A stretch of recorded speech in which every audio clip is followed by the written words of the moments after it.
Paano ba ang maging Good Samaritan? Kapag ba tumulong ka na may picture, Good Samaritan na ba yun? Pero paano naman yung mga hindi nakikita pero gumagawa ng mabuti? Sa social media, marami tayong mapapanood na tumutulong sa kapwa.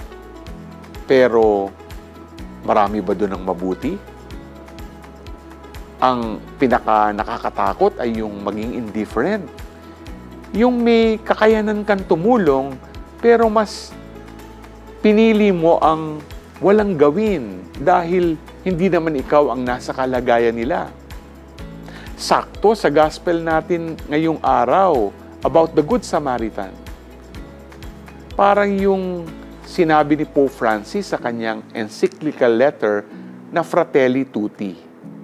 Ang pagiging mabuting Samaritano sa panahon natin ngayon ay embracing a spirit of fraternity and solidarity towards all people, particularly those who are vulnerable, marginalized, or in need. Hindi lang kung sino ang gusto mong tulungan, kundi lahat.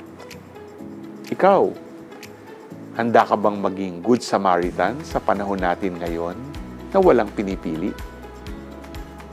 G ka ba?